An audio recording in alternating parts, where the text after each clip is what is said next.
The Wonderful Wizard of Oz by L. Frank Baum. Chapter 15.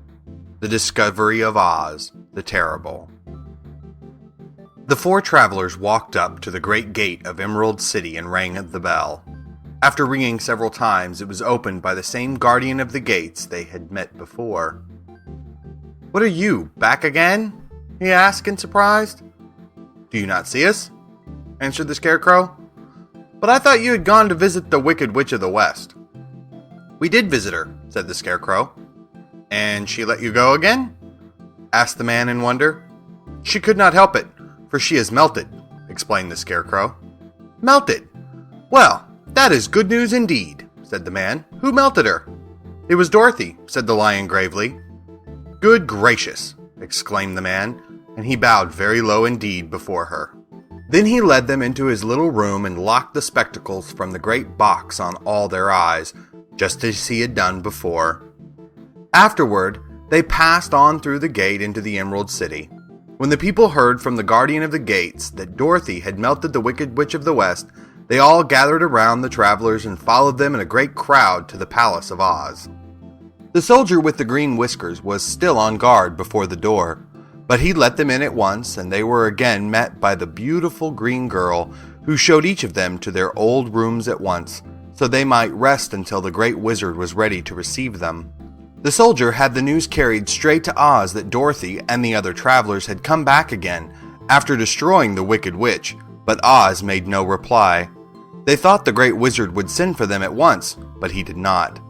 They had no word from him the next day, nor the next, nor the next. The waiting was tiresome and wearing, and at last they grew vexed that Oz should treat them in so poor a fashion, after sending them to undergo hardships and slavery. So the Scarecrow at last asked the green girl to take another message to Oz, saying if he did not let them in to see him at once, they would call the winged monkeys to help them, and find out whether he kept his promises or not. When the wizard was given this message, he was so frightened that he sent word for them to come to the throne room at 4 minutes after 9 o'clock the next morning. He had once met the winged monkeys in the land of the West, and he did not wish to meet them again. The four travelers passed a sleepless night, each thinking of the gift Oz had promised to bestow on him. Dorothy fell asleep only once, and then she dreamed she was in Kansas, where Aunt Em was telling her how glad she was to have her little girl home again. Promptly at 9 o'clock the next morning, the green-whiskered soldier came to them, and 4 minutes later, they all went into the throne room of the great Oz. Of course, each one of them expected to see the wizard in the shape he had taken before, and all were greatly surprised when they looked about and saw no one at all in the room. They kept close to the door and closer to one another, for the stillness of the empty room was more dreadful than any of the forms they had seen Oz take. Presently, they heard a solemn voice that seemed to come somewhere near the top of the great dome, and it said, "I am Oz, the great and terrible. Why do you seek me?" They looked again in every part of the room, and then, seeing no one, Dorothy asked, "Where are you?" "I am everywhere," answered the voice, "but to the eyes of the common mortals I am invisible. I will now seat myself upon my throne that you may converse with me." Indeed, the voice seemed just then to come straight from the throne itself, so they walked toward it and stood in a row while Dorothy said, "We have come to claim our promise, O Oz." "What promise?" asked Oz. "You promised to send me back to Kansas when the Wicked Witch was destroyed," said the girl. "And you promised to give me brains," said the Scarecrow. "And you promised to give me a heart," said the Tin Woodman. "And you promised to give me courage," said the Cowardly Lion. "Is the Wicked Witch really destroyed?" asked the voice, and Dorothy thought it trembled a little. "Yes," she answered. "I melted her with a bucket of water." "Dear me," said the voice. "How sudden.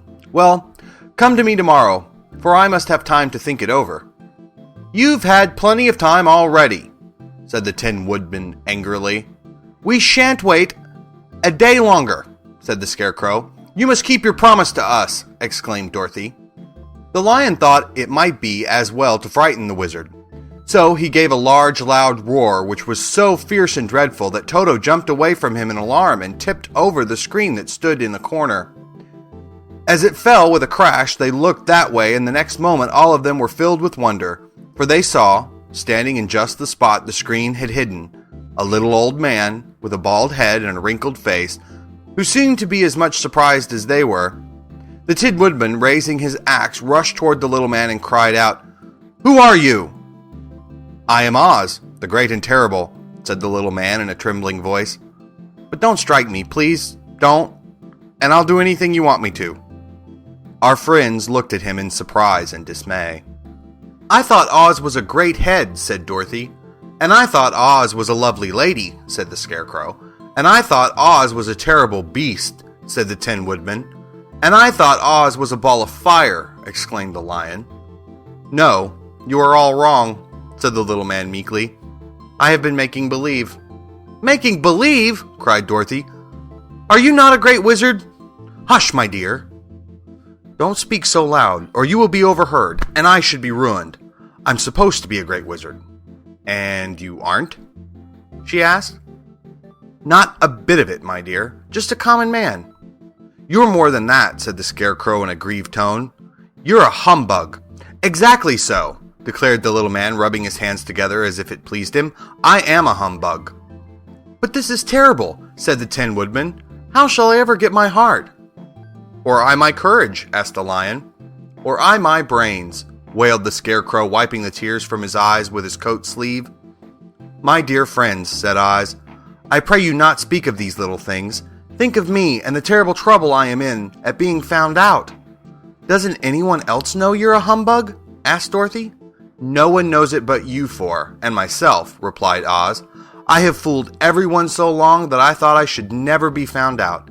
It was a great mistake my ever letting you into the throne room. Usually I will not see even my subjects, and so they believe I am something terrible." "But I don't understand," said Dorothy in bewilderment. "How was it that you appeared to me as a great head?" "That was one of my tricks," answered Oz. "Step this way, please, and I will tell you all about it." He led the way to a small chamber in the rear of the throne room, and they all followed him. He pointed to one corner in which lay the great head, made out of many thicknesses of paper and with a carefully painted face. "This I hung from the ceiling by a wire," said Oz. "I stood behind the screen and pulled a thread to make the eyes move and the mouth open." "But how about the voice?" she inquired. "Oh, I'm a ventriloquist," said the little man. "I can throw the sound of my voice wherever I wish, so that you thought it was coming out of the head. Here are the other things I used to deceive you." He showed the Scarecrow the dress and the mask he had worn when he seemed to be the lovely lady. And the Tin Woodman saw that his terrible beast was nothing but a lot of skins, sewn together with slats to keep their sides out. As for the ball of fire, the false wizard had hung that also from the ceiling. It was really a ball of cotton, but when oil was poured upon it, the ball burned fiercely. "Really," said the Scarecrow, "you ought to be ashamed of yourself for being such a humbug." I certainly am," answered the little man sorrowfully. "But it was the only thing I could do. Sit down, please. There are plenty of chairs, and I will tell you my story." So they sat down and listened while he told the following tale. "I was born in Omaha." "Why, that isn't very far from Kansas," cried Dorothy. "No, but it's farther from here," he said, shaking his head at her sadly. "When I grew up, I became a ventriloquist. And at that, I was very well trained by a great master.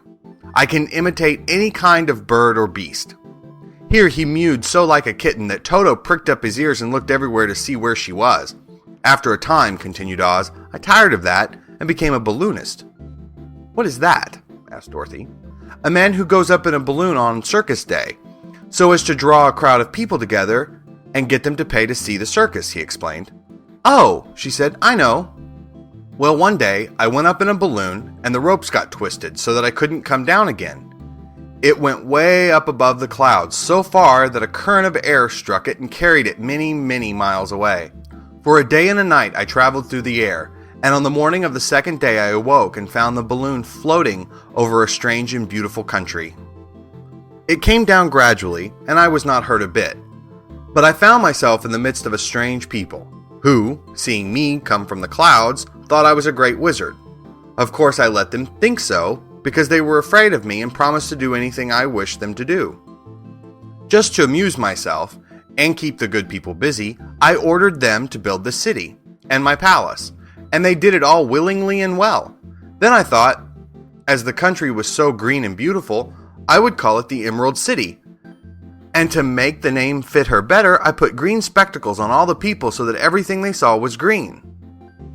But isn't everything here green? Asked Dorothy. No more than in any other city, replied Oz.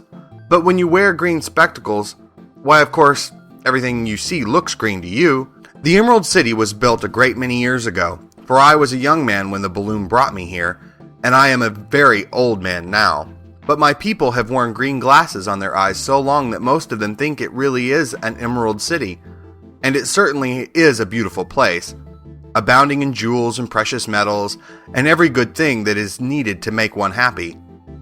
I have been good to the people, and they like me. But ever since this palace was built, I have shut myself up and would not see any of them.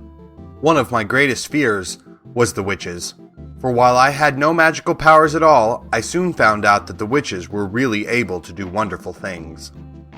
There were 4 of them in this country, and they ruled the people who lived in the north and south and east and west.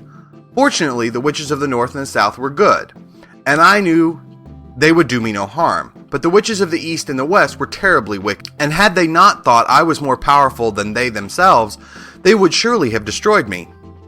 As it was, I lived in deadly fear of them for many years, so you can imagine how pleased I was when I heard your house had fallen on the wicked witch of the east. When you came to me, I was willing to promise you anything if you would only do away with the other witch, but now that you have melted her, I'm ashamed to say that I cannot keep my promises. I think you are a very bad man, said Dorothy. Oh, no, my dear, I'm really a very good man, but I'm a very bad wizard, I must admit. Can't you give me brains? Asked the Scarecrow. You don't need them. You are learning something every day. A baby has brains, but it doesn't know much. Experience is the only thing that brings knowledge, and the longer you are on Earth, the more experience you are sure to get. That may all be true, said the Scarecrow, but I shall be very unhappy unless you give me brains. The false wizard looked at him carefully. Well, he said with a sigh, I'm not much of a magician, as I said, but if you will come to me tomorrow morning, I will stuff your head with brains. I cannot tell you how to use them, however. You must find that out for yourself. Oh, thank you, cried the Scarecrow. I'll find a way to use them, never fear. But how about my courage? Asked the Lion anxiously. You have plenty of courage, I'm sure, answered Oz. All you need is confidence in yourself. There is no living thing that is not afraid when it faces danger. The true courage is in facing danger when you are afraid, and that kind of courage you have in plenty. Perhaps I have, but I'm scared just the same, said the Lion. I shall really be very unhappy unless you give me the sort of courage that makes one forget he is afraid.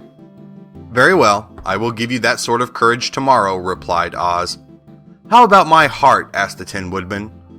Why, as for that, answered Oz, I think you are wrong to want a heart. It makes most people unhappy. If you only knew it, you are in luck not to have a heart.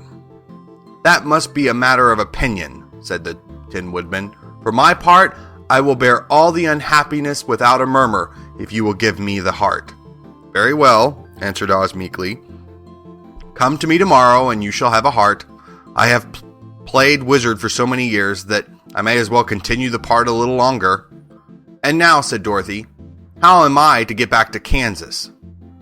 We shall have to think about that, replied the little man.